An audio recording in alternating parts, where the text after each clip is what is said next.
live streaming. Okay. All right. So here we go. We begin this week. Reish I Gimel. We were up to Sif. We did the very end of Sif Beis last week. I'm just going to reread it just to make sure that we are all we all remember it and we're all on the same page here. So I'm just getting all to my Aruch HaShulchan open because what to say about a lot of these topics. Okay. So Sif Beis, again, Reish Ayin Gimel Sif Beis is where we'll start today.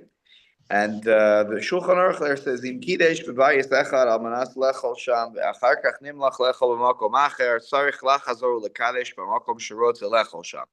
That if a person makes kiddush in one house on condition to eat there, meaning he has in mind, I'm making kiddush here and I'm eating here, okay, which is a normal situation. Typically, you're going to make kiddush in the place where you're going to eat.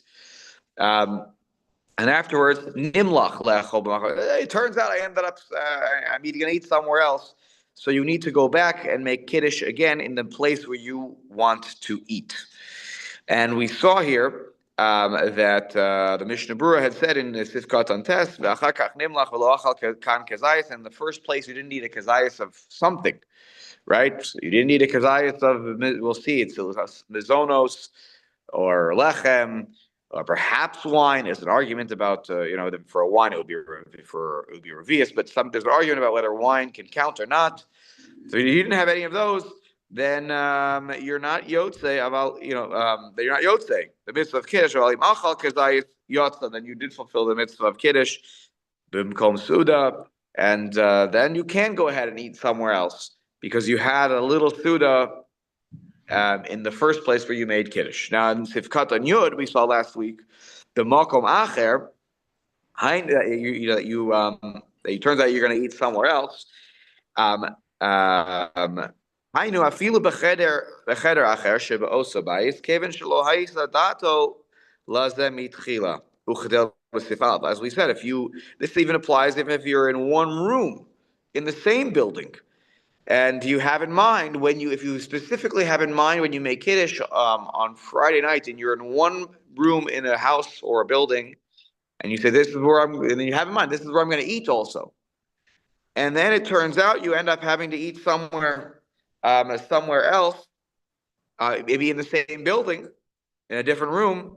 Then since you didn't have it in mind at the beginning, you have to make another kiddush if you're going to eat in a different room in the same building. Now, the reason I wanted to bring this up to start is because we had a meal here Friday night in the shul this week, and we were off camera before. Now it's like it's between commercials. That's how the hosts like to talk. So I'll get it on camera now. So the meal featured a lot of people. There were a lot of people here on Friday night. Enough that the social hall was really full from one side to the other, and there were some speeches before davening on Friday night, and Richie was there too. I don't know if you were there, but this was an interesting application of our shir, right in front of our eyes. We had a case where kiddush was being made in the main shul. Right. Morrison got up and made kiddush in the main shul, and even asked me to bring a couple of challah rolls there. We covered it, so it was, the challah was present at the time of the kiddush, and they sang Shalom Aleichem, Me'ashes Chayil, the whole thing, and then there was kiddush, and then everyone's going to move to, and it was announced. There's a table called our cards with what table you're going to be sitting at. So everyone knows, everyone has in mind they were moving to the social hall to continue the meal, and you'll get your bread, and you'll make hamotzi, etc., etc.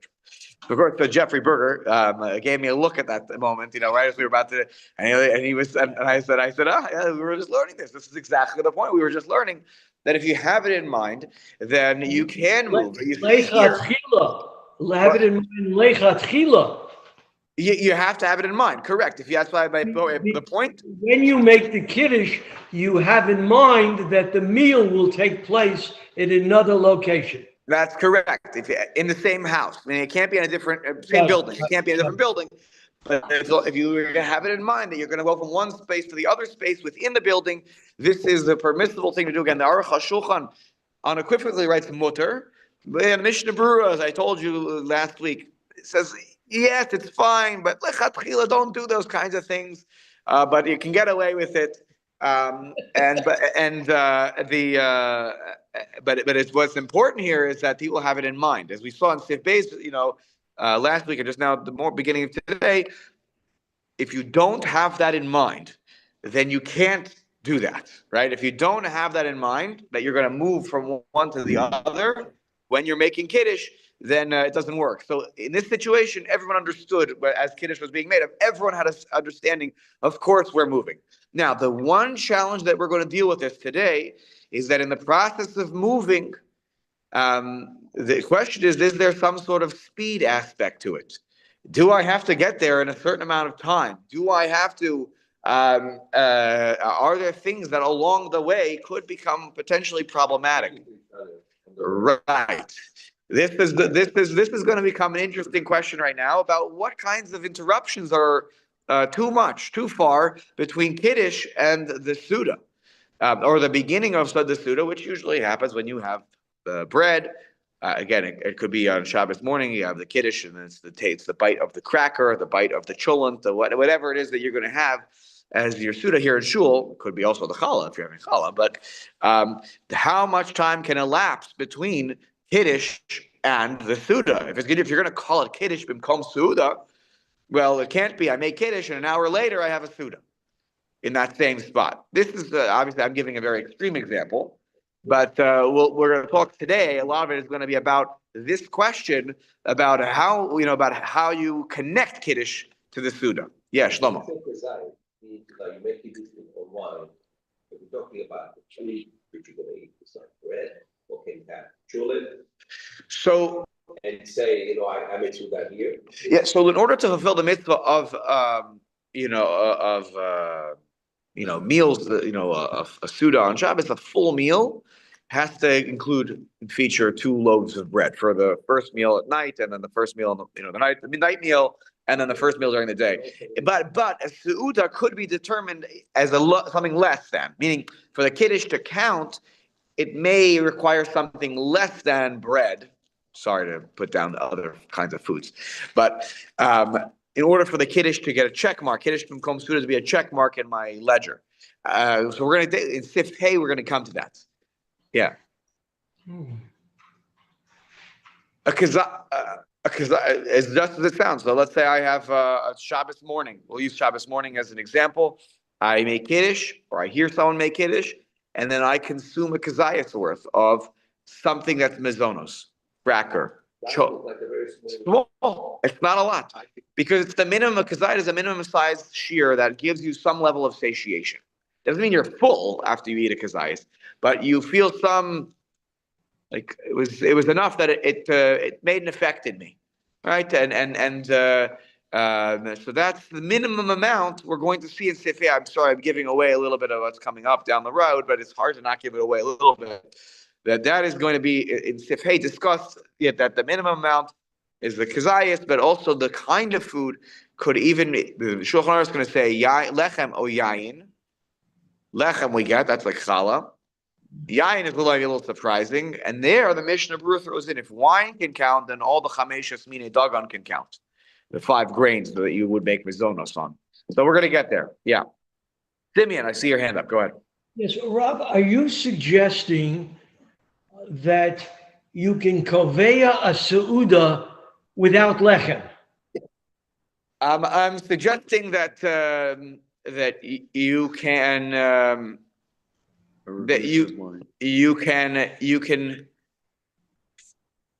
the word seuda in the sentence Kiddush b'mkom Suda doesn't mean bread necessarily. It can, but it's not only bread that defines that Suda.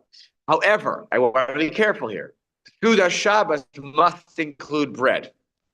What I just said is a little confusing because we're saying that Kiddush b'mkom Suda doesn't have to be a bread Suda. We're going to see that. So that's quoted in the name of the Gaonim. But you do need, as a separate thing, you do need to have a bread meal on Friday night, and you need to have a bread meal minimally 1 time on Shabbos day, the first meal you have. Ideally, by the way, 3 meals total in Shabbos with bread. Shalashers, we're going to get to that. there's some more wiggle room when it comes to shalashus, but you really should have bread. It's pretty clear that it's really something that should happen. So Suda in the sentence Kiddush B'mkom Suda doesn't necessarily mean bread, but you do need to have a bread meal. Yes, this is a little confusing, but that's why sometimes it's simpler just to have a bread meal. Just have your Kiddush and go right to wash. You're not making Birkat HaMazon and reflecting Shabbos. True, but in something that you would be required to is in the kind of food that would help you for Kiddush B'mkom Suda, namely something upon which you have to make a bracha achas mein shalosh al hamichya or al gefen bi al pre gefen, you do have an insertion in that bracha for Shabbos. So you know there would be a bracha acharona with a mentioning of Shabbos in that. By the way, that to the point. I'll further the point. If you had only a piece of chicken at the kiddush, you hear the kiddush from the rabbi, or you yourself make a kiddush, and then you only have a piece of chicken upon which you make shahakol. According to almost everybody, that doesn't work. That kiddush didn't work because it never got off the ground. You need to have some sort of mizonos to help you. Of course, you could also have chicken as well, but you minimally also need to have some sort of mizonos food. We're going to get to that in Sifei. We'll cover that in great depth. And that would go to support Ein Kiddush Ela B'makom Seuda. Yes, correct. Yes. So on that, sorry, Shlomo, what did you say before? I'm saying enough to eat. Gezayit of that, yeah. Pasuk Gimel. Sorry, Sif Gimel. You got that joke, guys. Yeah, I teach Chumash the rest of the week, so. Okay, Sif Gimel. In Kiddush v'lo Sa'ad. This is what we're talking about, okay? Af Yedei Kiddush lo Yatsa. So if you make Kiddush and you don't have v'lo Sa'ad, you don't have a Suda. Now, the funny part here is that the Shulchan Aruch didn't yet define what a Suda is. So I gave you I gave you a preview. But if you make Kiddush and you don't fulfill the defining, you don't fulfill a Suda according to the definition of Suda, even with regards to the mitzvah of Kiddush, you don't fulfill your mitzvah. Now, what does he mean by Afidei? This is a funny word, Afidei Kiddush. So first of all, by the way, the Be'er Halacha, our Chafetz Chaim points out, and I'm not going to read this one inside with you, but if you learn Arvei Psachim and you learn this sugya on Arvei Psachim, this is a familiar language to you. The idea of Afidei Kiddush, it reflects Shmuel's language in the Gemara, where Rav had said, "Yidei yayin lo yatsu, but yidei kiddush yatsu," because if you want to transfer your borei piagafen from the shul to the house, that doesn't work. You have to make a new borei piagafen when you go home. But according to Rav, you fulfill the mitzvah of kiddush because he doesn't hold of kiddush b'mkom suda. Shmuel holds of kiddush b'mkom suda, and he says even with regards to the kiddush bracha, you're not yotzei. And that's where the language of af yidei kiddush lo yatsu comes from. So he says it could be that the Shulchan Aruch is simply just reflecting the language of Shmuel in the Gemara. And maybe we shouldn't read too much into the word af. But let's do that. We're going to read too much into the word af now, okay? Which is what he does in the Mishnah Berurah. Yud Aleph. Sifkat and Yud Aleph down below. Af yidei kiddush v'chulei. So kamash malan. Delo tema dafka imrotze lecho b'makom acher. Kamash malan, right? Like in the Gemara, right? Kamash malan means that we also learn from this, right? Delo tema. Don't say specifically if you want to eat in another place. Hu delo mahani hakiddush lahati lo achila. That now this kiddush helped you with eating, right? Permitting that eating. Since Kavan Shlo Kiddush B'mkom Suda, I didn't make Kiddush B'mkom Suda, but so this what I'm not allowed is to make this Kiddush and it helps me somewhere else. Avalim Eino Rotze Lisod Achar Kach Klal Yatzal Kol Paimine Kiddush. But if I don't want to eat somewhere else, I don't want to do a Suda afterwards at all, I'm Yotzei, nevertheless, with regards to Kiddush. Kamash Malan, I didn't fulfill Kiddush. I do Kiddush, if I don't have any intention of eating, well, I did Kiddush, so I'm good. That doesn't work. You can't get away with I did Kiddush. I didn't do Kiddush from Kam Suda, but Kiddush, I'm good. You can't split hairs here. Okay, this is what it says in Sif Katan Yud Aleph. Okay. Give me some water. See, you got some. Thank you so much. Okay. Good base. Any questions about that? I think that's the read of af. Af means that you can't start to try to split hairs of there's a mitzvah of kiddush and then there's a mitzvah of kiddush bimkom suda. No, if you don't make kiddush bimkom suda, you don't even get the mitzvah of kiddush. Okay, that's the point here. That's why af, even kiddush you don't get even if you don't eat.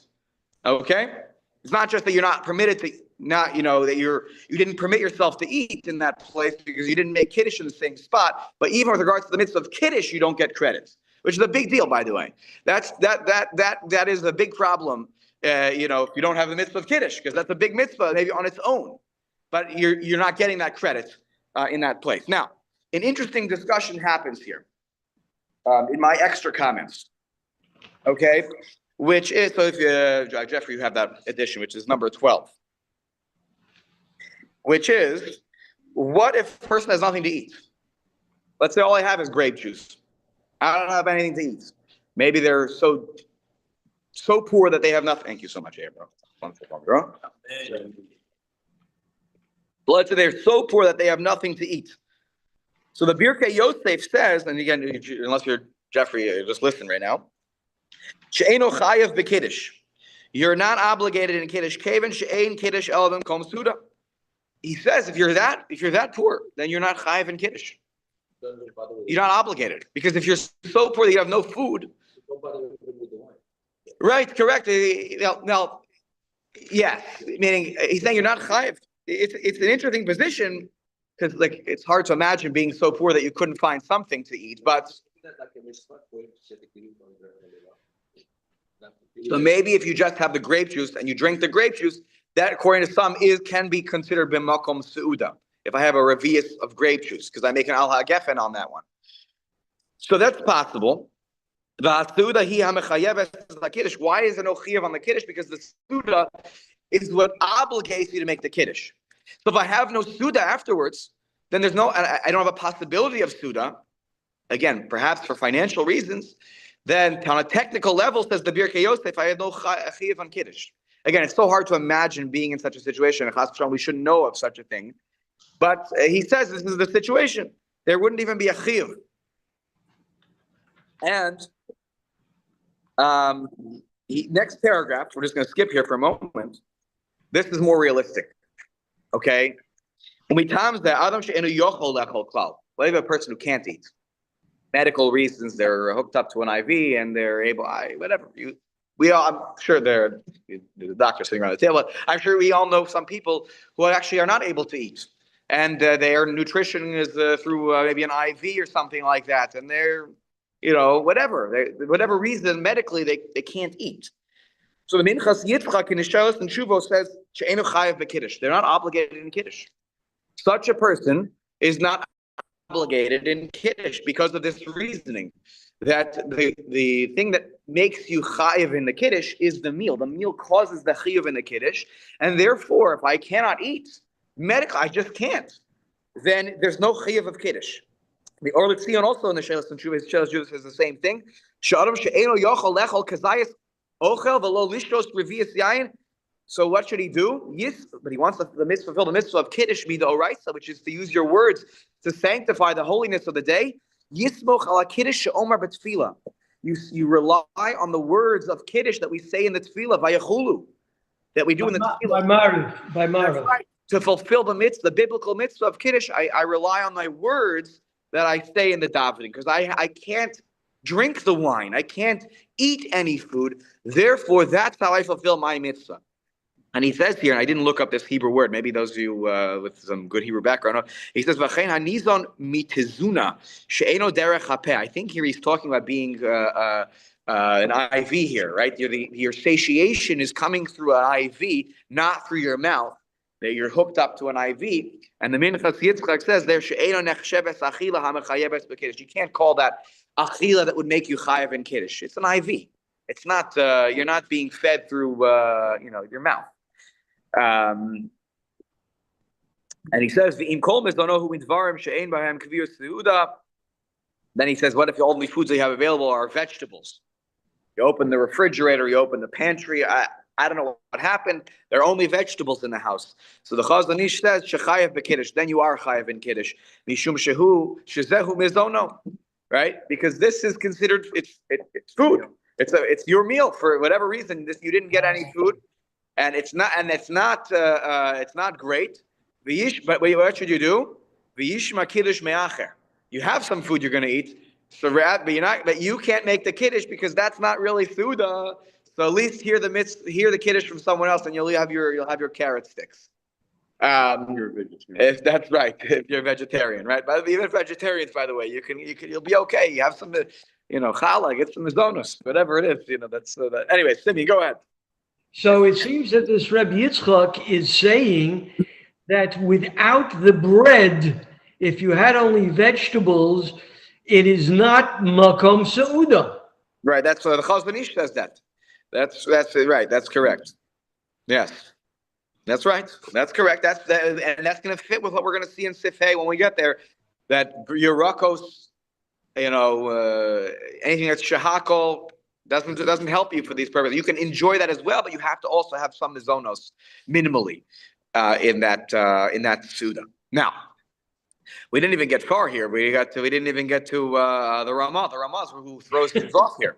Let's go back upstairs to the Ramah. Okay. The Ramah says, "V'tzarich lecho b'mkom kiddush la'alter." This is where I apologize to anyone right now. I'm going to now say things that will make us think twice about things maybe that we do when it comes to how we handle things at Kiddush time. Okay, this shiur is meant for us to grow. Okay, I'm putting it out there. Okay, so we need to eat in the place where we made Kiddush, according to this first approach, immediately. La'alter means miyad, immediately. Okay. Now the question, of course, is only halachas would ask, what does immediately mean? Define immediately. Okay, so we'll get to that in a moment. Or sheyehei vidato lechol sham miyad, or at least I had in mind that I want to eat right away. Even if something happens, I don't eat right away. But I had it in mind. There, exactly there. I wanted to eat there immediately, but I didn't. Whatever reason, something happened and I didn't immediately eat. Again, we didn't define immediately yet. We'll get there. Aval belav hache, but without this, without either eating right away or without at least having intention to eat right away in the place where I made kiddush, afilu ochal b'mkom kiddush. Even if I eat in the place where I made kiddush, eino yotze. You don't discharge your obligation of kiddush. Now, again, it's all about the details here. How much is too long a time? Yeah, even if you end up eating in the place where you made the kiddush originally, I'll use a ridiculous example. Then we have to really figure out the real. If I made kiddush here in the social hall, and I intend and not intend, I made kiddush here in the social hall, and then I don't know. People ask me halachic questions. There's this child scraped their knee in the back, so they need a Band-Aid, and I have a key to the office, and whatever. I'm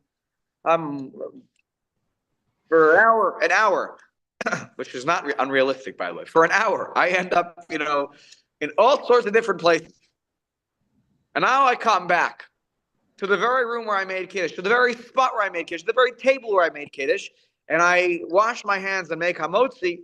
According to what we just read here from the Maharimol and quoted by the Ramah, that kiddush didn't count. It wasn't miyad. It wasn't la'alter. And therefore, I didn't even have it in mind I was going to do it la'alter. And then I was distracted for an hour.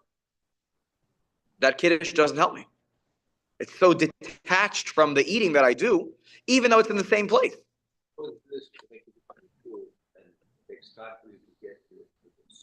So good. So Shlomo brings up the point, which is, wait a minute. Yes, we justified the minhag here in our shul that we make kiddush in the main shul, and then we come here in the social hall and we eat because we have in mind that we're going to move. Okay, mitzad this, check. Now we have another problem though. We have to overcome, which is the Ramah said here I have to eat la'alter. I don't know about you guys, but it doesn't. I wouldn't call it immediate that I get from there to here. So how do we deal with this question? Let's finish the Ramah here, though, because it makes a point that's still on the same vein. And if I have it in mind not to eat there immediately, which is a funny thing to have specific das that I'm not going to eat there immediately. Well, it actually, I mean, that's exactly it. Maybe we know that we're not going to eat immediately. You know, Right. 100%. So this is actually quite perfect. Right, we're not going to eat within 30 seconds. Right. Now the question comes down to how it immediately gets defined here. And then we're going to have to plug it back in. But yes, I take your point very well. Yes. So I have in mind not to eat immediately, right there. V'nimlach v'achal. I think the case here is that I was actually in the same room where I'm going to eat, but I have in mind I'm not going to start eating right away. I'm going to make kiddush, and then I'm going to give a shear, because I see my time is the Hashkama minion has been waiting for me to give a shear, so I made kiddush, and now I'm going to run over to the shear. I'll come back and I'll eat an hour later. I specifically have it in mind that I'm not going to eat right away. V'nimla, which is not. That's not great, because then I have a huge half-sake between the Kiddush and the Suda. And but v'nimlach v'acha. Then I changed my mind. I said, before I got to go over to the Hashkama folks and give a shear, I grab a cracker or two. I didn't have that in mind. I was going to think I'm going to grab my food in an hour from now. But I decided I'm going to grab a cracker now on my way out the door. And I have my cracker. It turns out and I ate. Yotza, that I fulfilled the mitzvah of Kiddush, even though I had in mind that I was going to eat an hour later, which probably doesn't help you, because then what are you doing? You're not connecting the Suda to the Kiddush. But it turns out that I did have my Suda right after the Kiddush because I had some Mizonos. So I can get away with that. Yotza, we're makil on that case. Now, let's take a look here at the Mishnah Berurah. By the way, Yeah, Jeffrey. Go ahead. I'm just asking you a question. I keep on getting on that word. I always think it means change. Yeah. Where does it come from that now means? You want to, I don't know. It just means like it turned out. It wasn't what you planned. Where's what's the shoresh for it? It might be a. I think it's a different shoresh. I think it means like happen, Right. Correct. Here, I'm just typing this in here. Let's see here. Nimlach. Because you are The welcome. dictionary. What? What was that? So, No, that's a chet. So it wouldn't. I have to look up what the shoresh is. I know that's what it means. I don't have a doubt that that's what it means. Nimlach. You're welcome. You're welcome. Modern Hebrew. You're welcome. Can you? But yeah. Yeah. I have to look it up. What the shoresh of that word is. Well, Melech also means a king, but I don't. Yeah. It's not. No, stretched out, extended. It has a connection, but it's not immediate. Nimla. Nimla. Right. Yeah. then you change your mind. That's what it means in modern Hebrew, right? Yeah. Yeah. It means you change your mind. If something changes, you change. Right. You had it. But Nimlach, it turns out it's this. I don't know. Maybe Shlomo and I will have Shlomo. You'll do your homework. I'll do mine. What's the shoresh of this? I have to go back and look at the. I got to look at it in the Lahavinu Lahaskil book in the back. They have a shoresh list. I'm gonna look. Okay. Yeah, I think it is actually. I actually think it is there. Remind me when we get home. Okay. Actually, I'm having a memory that it is there. Comes up. It's a word in the. It's the shoresh comes up in separate sheets. Okay. Yeah, I think it is there too. Okay. So Yud Beis La'alter. Immediately. This is the big question. What does immediately mean? So he says here, "V'lo yaftik afilu zman katzar." Okay, that's very helpful. That you didn't even stop for a short amount of time. There's no break for a short amount of time. Now, what's zman katzar though? Someone tell me how many minutes I have. Give me a clock. So, but in my extra comments here, the sheer zman katzar, he writes lo nisfaresh. It's not explained. Which is the shkoyach. Very good. That helps a lot. The siddur hayavetz, in the yavetz the siddur, He writes, whatever, the different great Rabbanim had Sidurim, and they wrote notes in it. Shehu Kedei Shir Hiluch Chaf Beis Amma. It's the amount of time it takes to walk 22 amos. That is not a long amount. That is not a long time. 22 seconds. Yeah, I'll give you 22 seconds. An amma is about every step that you take. So, Didn't you say Yud Beis Amot? Chaf Beis. Chaf Beis, Chaf Beis. 22. Okay. 22 amos. That is not a long amount of time. Right. Yeah, exactly. Even less than 22 seconds. 22 amos. Yeah, so this is the biggest problem, because the problem with that definition is that in a normal situation, forget the whole kiddush thing here. You're having a meal at your house. You make kiddush, and you need to wash your hands and then make hamotzi. Even if you're eating by yourself, forget that there are other people who need to wash. That's not possible. Unless you really make kiddush, you sip, you take your, and the water is right there. Unless you have the yekem minhag of washing beforehand, in which case you can go straight into the hamotzi. Unless something is exactly sitting right at the table there, and it doesn't require wine. Yeah. So that's one opinion. Okay. Ideally, yeah. So Friday night, yeah. So yeah. I hear it for Kiddush and Shul, we don't do that, right? Oh, you watch before? No, watch after. Yeah. After. Yeah, right, so that's. So what I think. So that's a very, very strong reason to wash before Kiddush. Yeah, certainly. I actually wonder. I don't know. I have to look at the history of the Avets. What was his minhag? Did he? That I heard from my cousin that my grandfather's minhag was to wash before Kiddush. like Rabbeinu Ephraim. Yeah, but I don't know. That got lost. They got lost in translation. Yeah. So, Look, so, and so Rav, what we have here is a Polak telling a Yeki that he's right. right. Yeah, that's the problem. So take a look though. Me'idach, and this is my only in me. I had this one, and again, Jeffrey had this in 13. The other opinion that was quoted here of Nissim Karlitz says shehiyah nechsheves hefsek rakshir sheyesh bo hesach hadas.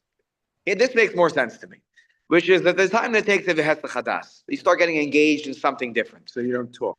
You're right. If you're busy, like you're walking towards the kitchen, you're getting the cups for washing. You're in the process. Your mindset is that like I'm working towards the washing and the hamotzi. You're in the process of washing. That's right. Yeah. That's right. And then he says v'das Rav Elyashiv. That's why we don't talk. Well, after we wash, for sure, we don't talk. We're trying to keep it focused on that. Now the question is here: should I not talk after Kiddush? Yeah. All the way through, and that's not what people do. And we're going to justify this minhag in a moment. But Rav Elyashiv says the alkol panim muter lahashos dakos muatos ben kiddush and suda. He says you can have a few minutes go by between kiddush and the suda. Says Rav Elyashiv. It's fine as long as you don't.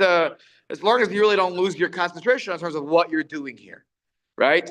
But he doesn't have a problem with that. And he says that there's a minhag. I don't know. Maybe some of you know this because actually Jeffrey just mentioned this minhag. Maybe I don't know if your father did this or something like this.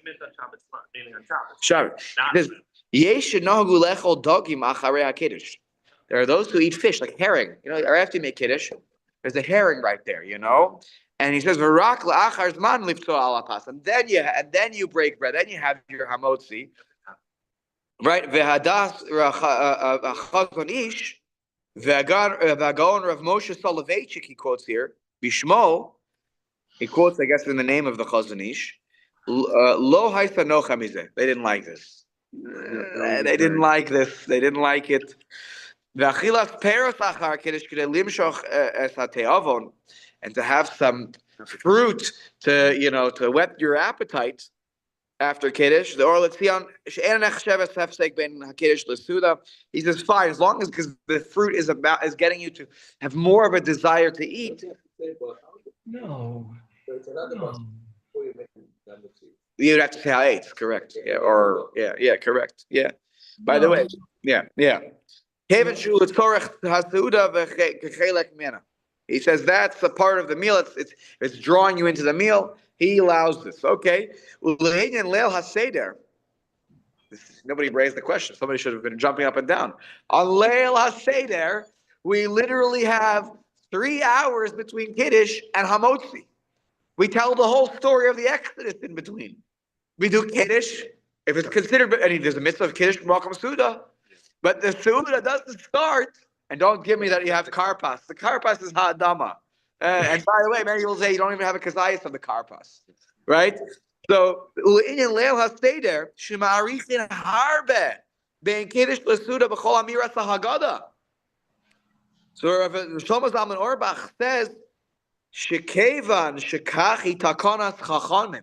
He says, since the rabbis decreed as such that you should have such a telling of the Seder, you retell it and you tell it ba'arichus. And v'chol amarba l'saper b'yetzias t'svayim hareza b'shubach. Right? Em amru she'af nechshav kiddush b'makom suda. Therefore, chachamim say that's kiddush b'makom suda. Because the Chacham were the one who said Bimarich in the telling of the story. Therefore, it's considered Makom Suda. And there's also a specific Seder, right? Right. In other words, you're following a specific order of what you're doing.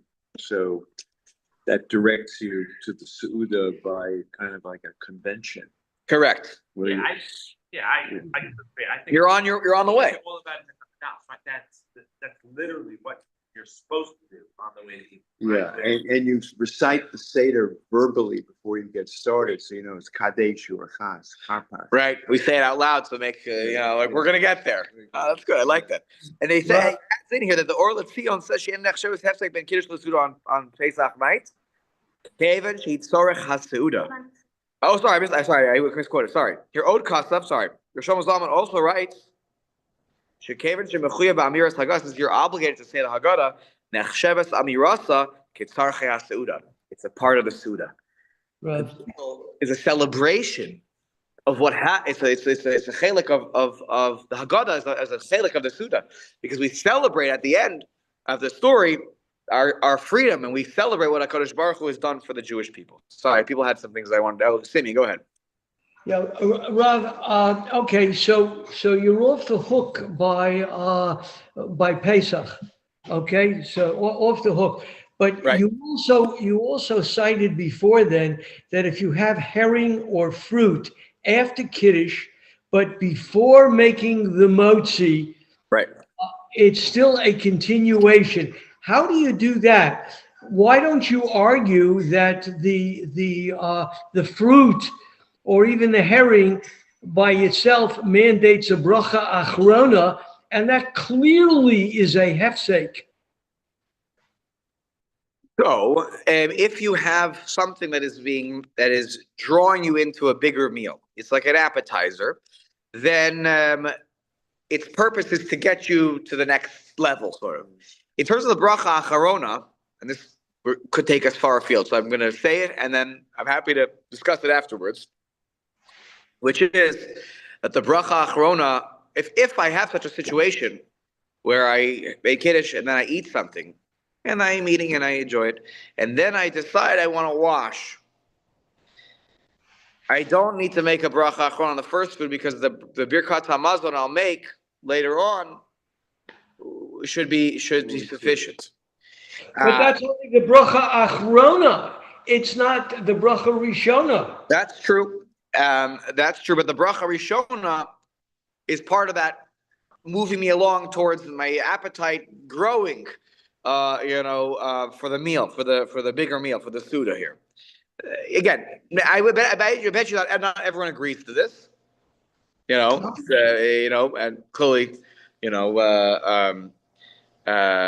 some had this minhag, but not everybody had this minhag. That's a good general principle to fall back on. Yeah. All right. Now let's take a look here at continuing to base. Yeah, go ahead. I'm going to go into that. I just want to push something in the middle of this. Yes. When you have a dinner at home with 8 or 10 people, yes, that's very different than a dinner in the shul with 300 people. Right. Or any other kind of a major simcha like that. And the whole mechanics of organizing that type of a meal are going to be different than really what they're describing. when you have like a big team that all trying to eat together. Yep. Things are going to take longer and they're going to be, and you may have to move from room to room, it's like a different situation. And Right. of course, we faced the other night. Correct.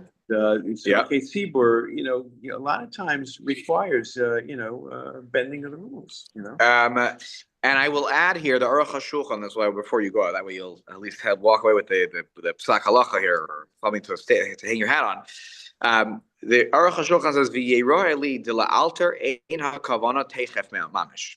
I don't. Alter doesn't mean right away. 12 seconds. Yes.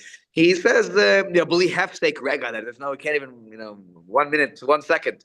He just says, don't let it drag on. Like classic Aruch HaShulchan, he doesn't give you the amount of seconds or the amount of whatever, but he's like, don't let it be too long. You'll figure out the right thing, and that's why Richie's right, that if you have a big meal, of course the mechanics of such a thing are going to take longer to get everybody. There are 3 washing stations here. You're trying to fit 300 people in the 3 washing stations. It's going to take a while. That's just the math. So, but as long as you're moving towards that direction, you haven't lost your focus and your track of what you're doing. That's what it means to be la'alter. It would be impossible to have a community dinner. Correct. And by the way, he quotes the Gemara, and Gittin uses the word la'alter, and he says the altar there, sheyesh ezes man lo meruba. It's not too long, but the idea here is that you're trying. And by the way, he actually quotes this. V'raya brewer lazay says that there's a clear proof here. If the hard is bar kaddish bebayis almanas lecho ba'aliyah, you make a kiddush in one room, I'm going to go up to eat on the aliyah, or vice versa. Yeah, exactly. He says, and you had it in mind. It says b'makom suda. Harei tzarich lazeh ezes man kotza la'alos la'aliyah. I got to go up the steps. Elevala de ena kavan alter mamish. He says v'lo nisna Torah l'malachei hasharis. We're not angels. We can't fit 300 people in 3 washing stations in 5 seconds. We're not Malachei Hasharis. The Malachei Hasharis can figure it out. We can't. And the Torah wasn't given to Malachei Hasharis, it was given to human beings. Al pi rov, achar kiddush, he said, I never heard this minhag. If you know this minhag, he said, Al pi rov, achar kiddush machlifin habegadim. People sometimes change. I don't know, they put on a special, the Shabbos jacket, they loosen their tie, I don't know. They want to make kiddush in the finest, and after I make kiddush, I take off my finest, and I'm more comfortable with my meal. And he says, "Ela hakonashol yishes mamaruba." The idea is that you shouldn't wait too long, but if it's part of like I'm getting comfortable for the meal, that's fine. Says the Aruch HaShulchan. We're not malachei hasharis. We're human beings. We need to be able to have a few seconds to get done what we need to get done, and that's really important to remember here. Now let's go back in the Mishnah Berurah before we call it a day. He quotes here right at the beginning of Yud Beis, after the Zman Katzar line, Kasa b'shiyare kineses hagadola. The ime'ezes sibad kam duchta v'yatza lachutz v'achar kach chaza limkomo, ein tzarich lachazor l'kadesh mechamas sheyatza lachutz. If something happens, for whatever reason, me'ezes siba, for whatever reason, the shiyare kineses hagadola, for whatever reason, you get up from your duchta, is the Aramaic word for a place. You get up from your place, and you go outside. I don't know. You go outside, something happens, whatever, and then afterwards you come back to the same place. So let's say you were, here in the social hall. You go outside. You got to tell your kids something. They're in the front, and you come back. The Shiari Knesset Hagadola says, "Ein tzarich lachazor l'kadesh mechamas sheyatza lachutz." You don't have to make kiddush again just because you went outside and then you came back. Why? Kevin Shalivasof, at the end of the day, the Sudas were you had made Kiddush, even though I went outside for a little bit of time in between. I ain't Shari. Let's go take a look over there at the Shari Knesset. But there are those who argue with this. And they say, no, if you go outside, that's a totally different makom, and that's the laws of Shinui Makom kick in. And if you have a Shinui Makom, you owe, just like on a regular weekday, if you have a Shinui Makom, you owe a new bracha Rishona. I've told you many times over the last few weeks that my office at school is in a different building than the main building. And so if I go from one building to the other, I owe a new bracha rishona, unless I had it specifically in mind. That's a different story. But if I go from building to building, I had this, by the way, this happened this week, right? Friday, they had pizza for lunch, and I got a plate of pizza and salad, and I wanted to wash right then and there and eat a little bit and then go back to my office. I had some work to do, a meeting on Zoom. didn't wash. I until I got back to my office, and I washed in the in that building, and then I ate. Because you can't start. You can't. Shinui makom is one of those things that triggers a bracha rishona that you have to do again. And I don't want to get involved in Prussia and Tzricha and things like that, and it's not ideal. So he says here, there are those who don't like this. You go outside, and then you come back in. Sorry, you have to make kiddush again. You didn't have kiddush makom suda because you didn't eat your suda yet. He says, be very careful. You're going to make kiddush, and then you're going to go. So people make kiddush in the main shul. You hear Rabbi Morgenstern make kiddush, and then you take a dilly-dally outside. You go call your kids, come for this, do that. You're going to this friend? Okay, make sure you act like a mensch, and then you come back.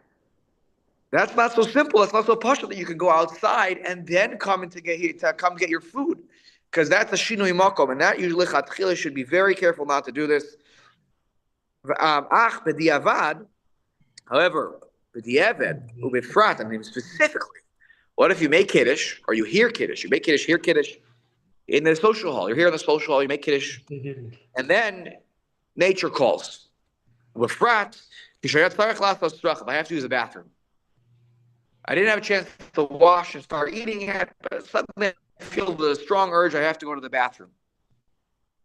Now, in those days, the bathroom was not inside. The bathroom was an outhouse. So you had to go out of the building to go to the bathroom. Now, in our situation, we don't have to leave the building anymore. But the days of the Mishnah Berurah, you didn't have indoor plumbing. So, or at least they started having indoor plumbing. But I learned on my tours in Rhode Island at the what's it called, Newport, at the mansions there, where they had indoor plumbing in the early 1900s, that only the really wealthy had indoor plumbing. Okay, it was not the everyday man didn't have indoor plumbing. So he says, in particular, if you have to use the bathroom, he says, if you have to use the bathroom, I have rachmanis on you. And don't go back and make a second kiddush. Nature called. You had to use the bathroom. And you know what? Who doesn't have to, at some point in the meal, have to go to the bathroom? That's part of the meal. Part of the meal is at some point you're going to go to the bathroom. That's mitzarchei. It's maybe even more stronger. Mitzarchei aseuda, to be very specific here, he means that you're clearing out your system so that you are hungry for more. That's mitzarchei aseuda. So by going to the bathroom, you actually are. You're being matir yourself, not halachically. You're being matir yourself in a physical way to be able to eat more and enjoy more. Okay, I think we will we'll stop here because of the time. Rav, yes. You had said before that a bracha rishona, another bracha rishona would be mandated if there is a hefsek between the beginning of the meal and the hefsek upon the return to the shulchan, I guess. Sorry, say that again. Maybe a hefsek between the time the kiddush and returning to the shulchan. Right. Yeah. Right. You're saying time wise? Yeah. Well, you. I don't know about the time wise, but you said if there is a pause between the beginning of the meal that you started, and then you had this hefsek, time to be determined, you went outside or whatever, returned, you would be obligated for a bracha, another bracha rishona. Yes, that's the general rule on a typical Tuesday, yes, yeah. And the same would go for kiddush according to some too. So you started to eat after having washed, and now you're going to make another bracha rishona. What about a bracha achrona? A birkat hamazon or a bracha achrona, is that not mandated between the two? Look, when you're going, let's say, between buildings, so the answer is yes, you should do that, right? If you're eating, in one place,